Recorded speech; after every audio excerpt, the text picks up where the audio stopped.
Hey Siri, how far away is Mount Pleasant, Texas? It looks like Mount Pleasant is about 932 miles away by car. That's a drive. All right, guys, we're taking a hike. We're going to Mount Pleasant, Texas. I bought myself a Diamond C trailer, and I'm going to connect with the guys that actually make them to put together a video on how to buy an equipment trailer. We're gonna go right to the experts that build trailers to find out what to look for when you're buying a trailer and to find out what not to get when you're buying a trailer. Some of the things that can screw you up or bite you in the butt down the road.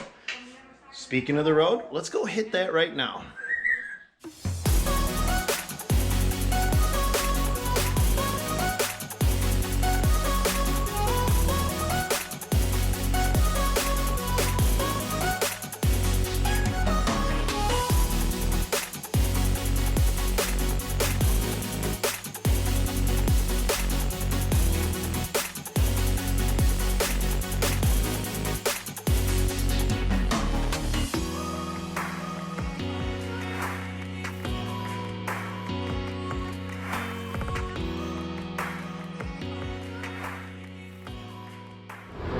Guys, this is Jacob, second generation owner of Diamond C. His parents started this company in 1985. We're going to be able to tour the entire facility with him today. Let's get started. Okay. So on the dump trailer, you'll notice the top rail, the side supports are really deep and wide. And what it amounts to is this top rail in the industry standard is 2-inch wide top rail, which is narrower and is more apt to wave or bend when it's contacted. So we've over doubled the size to 4 inches. And then when you do that, it makes the lot deeper, gives it a wider footprint, which is more surface area coverage on the side, to where if you're loading roofing debris, gravel, rocks, whatever, in the dump body, it's much less apt to become distorted over time. It's going to hold up a lot longer because of the thickness of the top rail and the width of the side support. So by having a 4-inch top rail, you can have a 4-inch side support as well. Correct. And then you can also widen out that side support. Yeah.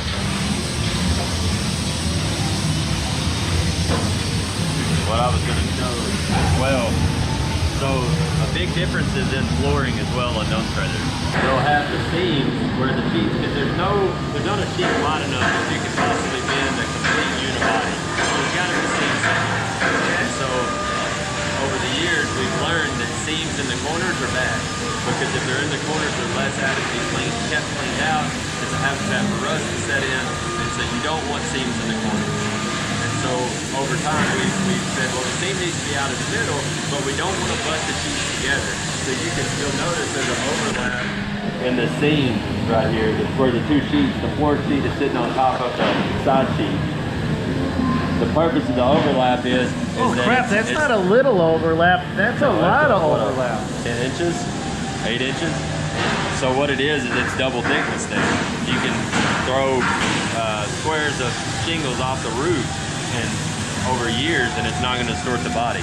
There's some other manufacturers that butt those two sheets in the middle going down through the floor, and the downside is they'll even weld it 100%, but it's still not as strong as the overlap design. So it's the best of both worlds, keeping the seam out of the corner so it can be kept clean, and then also overlapping it so that... So, Tim, will you hold this real quick? I want to show these guys. This is one, now if I'm getting this right, this is one sheet, comes down, they bend it here, and it goes all the way over to here. Then they got the next sheet starts here. Jacob, will you open up this door? So this next sheet goes here, goes to here. So you've got this much area not overlapped, but you've got this much area overlapped, and then it goes up here, and that's where the next sheet comes in. But you've also done, if I'm looking at this right, this sheet you bring up and then you wrap over the top, so that's all one. That's the 4-foot rail, right? That's the 4-inch top rail. So the top rail It's integrated into the side and into the floor as well.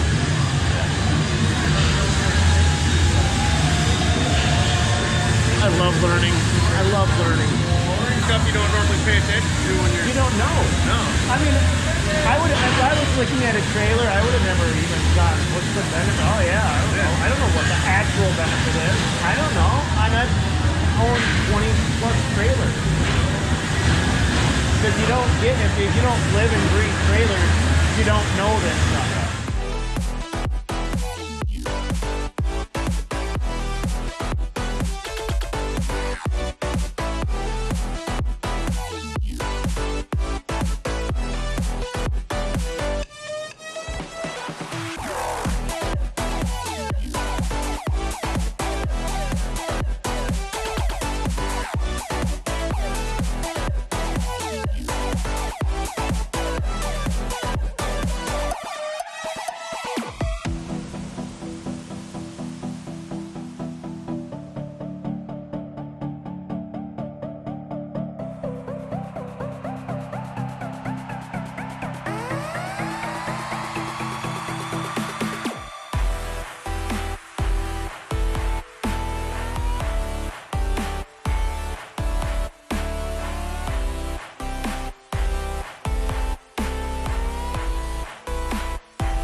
Fleet next you think you get out a day now versus back then? Oh man, we're averaging about 11 a day right now.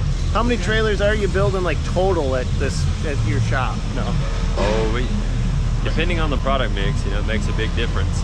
But we run anywhere from 380 to 420 a week. Trailers. Start to finish. Start to finish. Yeah. That's what we averaged in 2020. Yeah, 2021 will be a little more than that. Maybe you can afford to get some new gravel for your parking lot then. Exactly. So one of the areas that trailer manufacturers compromise a lot is in the paint.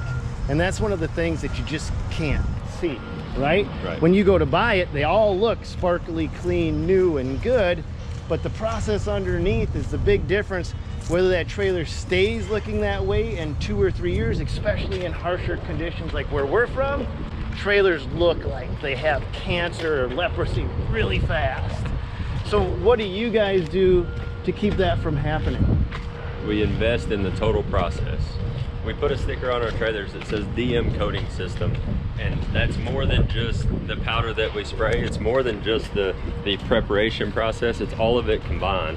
And we knew when we were developing our coating system, you know, that we had to be very intentional on all the different pieces of the puzzle, because we, you know, over the years, manufacturers have left out important parts of that process, and it leaves you with a coating that is going to fail with it. What are they leaving out? What's left out? The number one thing over the years, they leave out primer of all things. Are they still doing that? Yeah, there are major manufacturers, major brand names in the trailer industry that leave out primer. They put a top coat directly to the metal with zero protection under it. And so the moment that it gets fractured and moisture starts creeping, yep. It may be a year before you ever notice it, or 2 years, but the material begins to rust under the surface, and you don't know it. You don't know it, and it's spreading and growing underneath. Just like a disease. Yes. Yeah. And so that's one of the key things that we've done different, is not only that primer, but a zinc enriched primer, which is, again, it's like primer on steroids. It makes it really bite into the metal and hold on, so when it's fractured, it doesn't allow any creepage of moisture. Okay, but you guys go kind of to the nth degree with it, right? You media blast it, then you wash it, then you bake dry it, then you air wand dry all of the crevices, then you prime it, right? If I'm understanding this right, then that primer goes through a paint booth, and that gets the paint put on, and then that all gets baked at 430 degrees. 430 degrees. All together. And it takes everything we've done. That's the culmination of everything we've done throughout the process. It gels it, it encapsulates the trailer, and it makes a beautiful finish that's gonna last for a long time. And that process, you actually have an inside warehouse that's 2,300 feet long, a paint line. So the trailer has to go through all of these different steps before it comes out completed, and no one else does that. Not to that degree. That's what your Sherwin-Williams That's rep what our told Sherwin you. rep says. Yeah, and he works with tons of other manufacturers throughout the industry. How do guys protect themselves against the guys when they go out to buy a trailer and they're looking at buying trailer A, trailer B, trailer C? How do they know what they're getting for paint? What should they look for? Educate themselves. Ask that dealer. I want to know, is this a powder coated product? That's what you're selling me on. Does it have a primer? Ask the simplest questions. Does it have a primer under it? And you feel kind of crazy asking that, because you would think that anything should have a primer. But just ask those questions. Become educated on what you're buying, what you're investing in.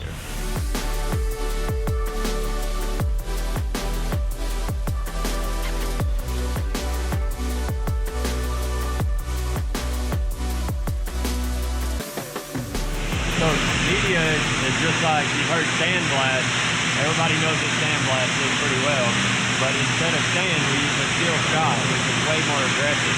It's going to clean the mill scale and the loose particles on top of the raw material. It's going to clean it off and get it to a point where the primer has a much better chance of biting in after it's washed. And so it's over 100 psi of pressure that they're blasting, literally blasting all that junk off the top of the metal to get it ready for primer. After the media blast, it'll go into a wash bay where a team of people will surround the trailer and wash it from all different angles. From there, it will go into the first of many ovens.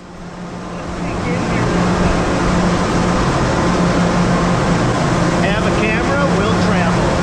This is like having a behind-the-scenes ticket to all the cool stuff, you guys, and I'm bringing you with.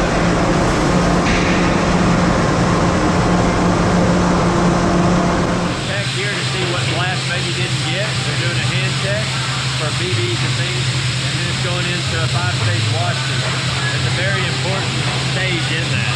There's still other elements that we do past this that are critical, but this one is critical as well, because there's, in this there's rinse, there's soaks, there's acid wash, there's pH balancers, there's adhesion promoters, and so all of that is done here to ensure when it gets to primer, that the primer will bite into the substrate or the metal, the material the trailer's made out of.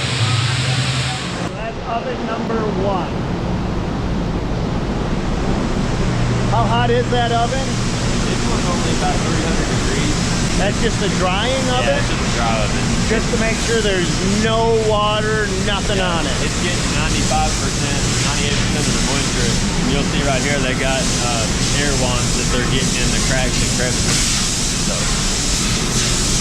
Damn. That's kind of a lot of extra steps. It's a lot. But you want it done right. Do you bake this primer? It's called a one cure technology from Sherwin-Williams. The primer and the top coat are baked at one time for the finish of it. Okay.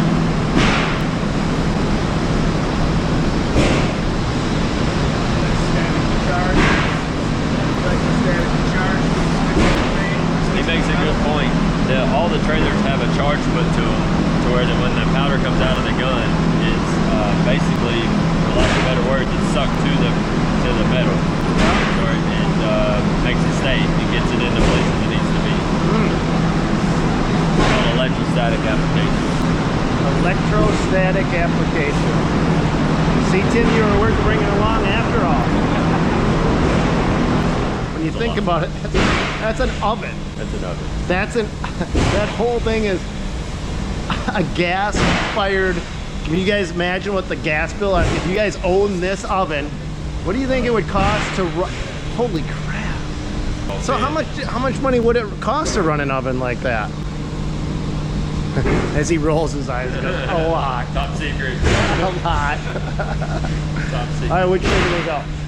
So really what I'm learning is one of the big places that trailers are compromised is in the paint process. For sure. And that's where guys are getting the rust after a couple years, where they're disappointed in that process. For sure, especially in your harsher environments, which is where so much industry is being created right now. So this is the powder room. You can tell it's heated and cooled. This room has to stay heated and cooled all year long. It has to stay between 68 and 86 degrees all year, because if it gets outside of those temperature parameters, it starts affecting the performance of the coating. That's why this is completely insulated. Correct. That's why it's a building inside a building and it's all insulated. And you guys started this company in your backyard in 1985. Yeah, I wasn't even born. My parents started it in 85. I came 3 years later. I think we were digging in the dirt in 85. Yeah. Yeah. And we're still digging in the dirt. What is wrong with us? That's right. Hey, Jacob's agreeing with me. Yeah, what the hell is wrong with you? Now, this is an oven, Jacob? No, this is our color booth. Oh. So that booth sprays all black, and if it's a color, this booth is if it's a color other than black. Oh, okay. So if it's gray, red, white, any of those colors, it's sprayed in this booth. So right now, again, they're running a big batch of black, and sometime later in the day, this booth will come on, and they'll start running color. So he's inspecting with the flashlight.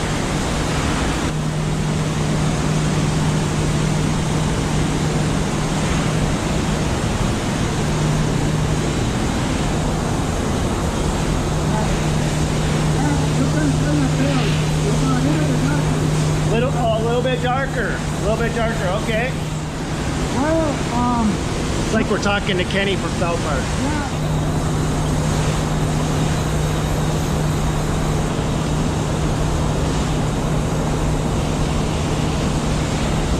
I think we're gonna end up even grayer than we already are.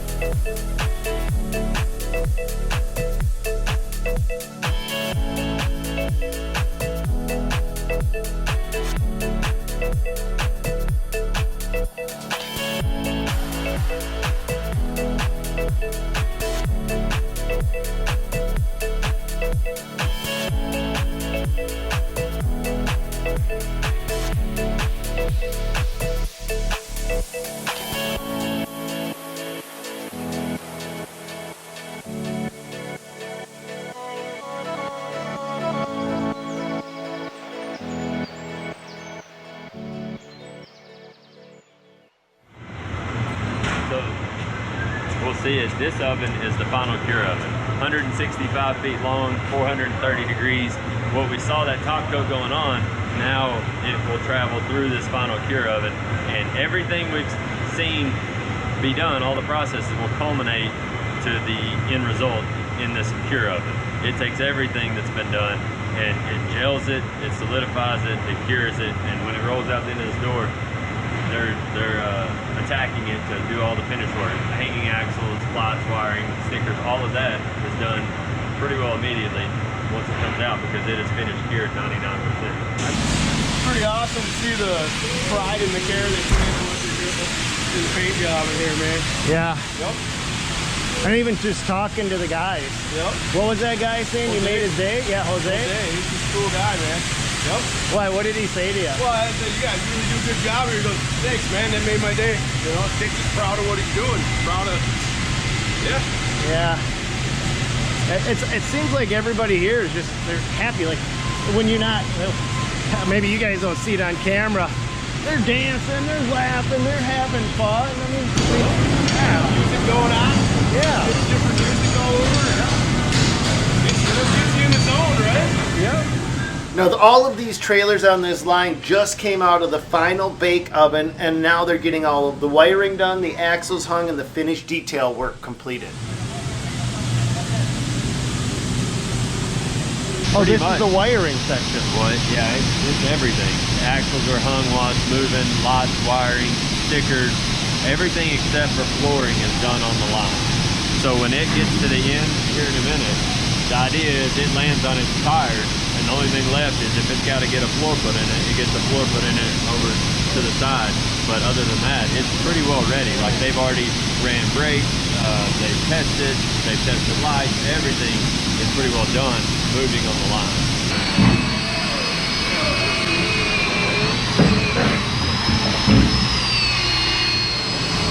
It's got to be like $3,000 worth of wood right there alone. I think it's time for us to show you the one that we bought. Now we have some new technology on this one, right, Jacob? Yeah, we do. Thinking about, now this is possibly going into production? Yep, yeah, we're headed that way. A couple of little tweaks, you know, but that's the purpose of testing, right? Yep. Yep. That's So, what we're going to be doing, Tim and I. R&D. Here we go. Look at that. Okay, so what are some of the interesting things that you've done to this thing? So number one, you can see the black floor. It's an all composite floor, a rubber product. They take recycled rubber, they mill it up, they inject it into a mold the shape of a 2x, and so it's all composite. There's no wood in it, no rot. It's basically a forever floor, unless you were to gouge it or some way you'd be able to tear it up. But I don't see that happening because it's pretty tough, very dense product. So that's the number one. The number two is it's got this cool.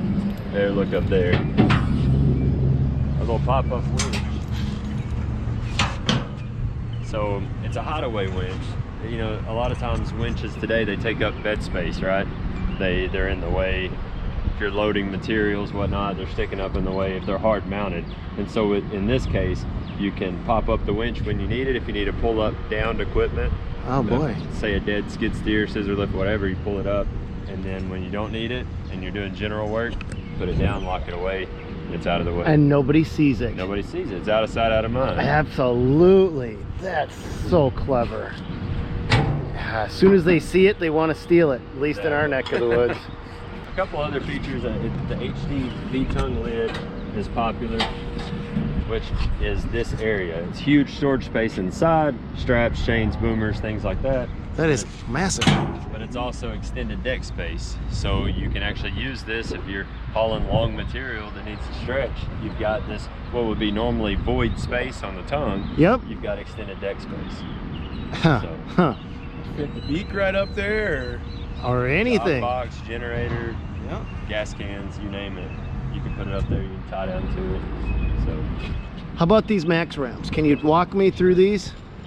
the max ramps are very similar to on our big fleet neck trailers. We designed these, a lot of people call them mini max ramps because it's just a smaller, more compact version.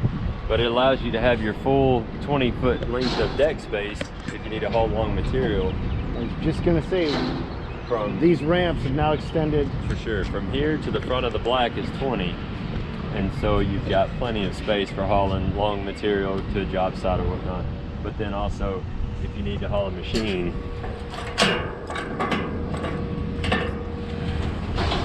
you got the ramps to be able to haul a machine. You can also And that's a pin them- one-hand lift. Oh yeah.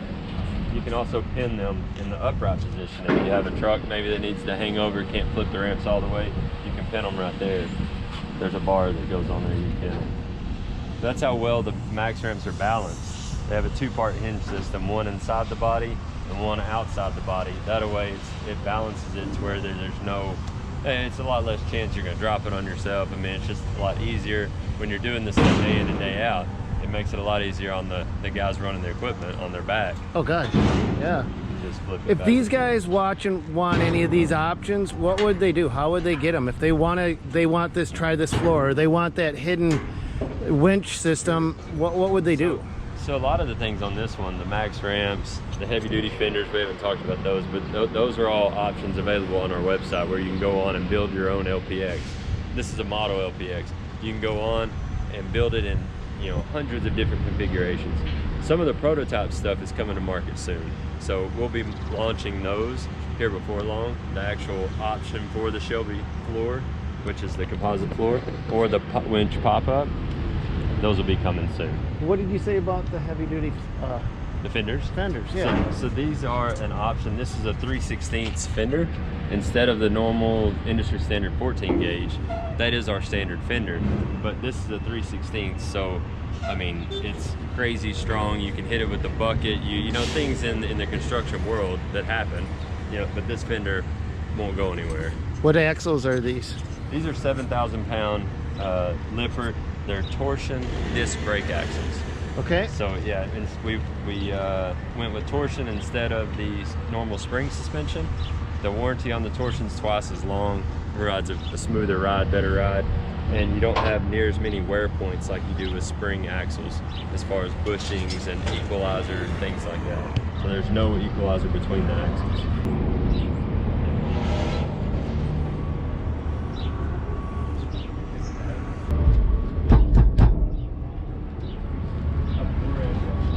Fork holders. So if you attach it, you can drop your forks in there. That is awesome. Be able to strap it in. Right there. Right That to is the going to frame. be utilized. That is slick. That is. Yup. Get fork holders. If you guys do what we do, fork You holders understand. don't. Yeah. Get fork holders. Yeah, bro. Get them. That's an option, right? That is an option. That's a selective option today. Yes. Get them. Just get them, because you're now not taking up deck space with a set of forks. You're not trying to balance your forks in your bucket. How many times have we done that for the last 30 some years? Yep. And then try to chain it all down, and you just got just that short on chain. You got to Yep. readjust everything. And So another option that we selected on this one was hydraulic disc brakes. Normal standard brakes for 100 years are just electric drum brakes. They're great, you know, for the, I guess for the intermediate user using a trailer now and again, not seeing a lot of miles, not working too terribly hard, they're fine. But in this case, we went with the hydraulic disc. It's a little more investment up front, but disc, just like on your car, you're replacing pads instead of complete backing plate or electric brake assemblies like you do on drum brakes. And so lower maintenance costs going forward, also a lot better stopping power. When you're talking hydraulic brakes, you're talking much better, more consistent stopping power. So it functions the same way. You don't need anything special on your truck. Most all late model vehicles or trucks that you would pull these trailers would have a selector. Wait a minute. Hydraulic. Hydraulic, yeah. So Like a sealed hydraulic system. yeah, it's got its own pump on the trailer. So in the corner, there's a Hydrostar brake pump there, and your truck is going to send a signal to that pump. It fires the pump and sends hydraulic pressure to the calipers to slow you down. Yeah, I'm familiar with air brakes. I'm familiar with all of the other ones, but hydraulic is just basically new to me. I mean, it is what it is. It's new to me. And, I hope you guys enjoyed today's video. I hope you guys enjoyed going behind the scenes with Diamond C. I want to say a big thank you to Jacob for letting me go sir. behind the scenes. Oh, yeah. Thank you for all of that. You guys, if you want a Diamond C trailer, go to their website. You can build anything you want, just like going to the Chevy, Ford, Dodge website.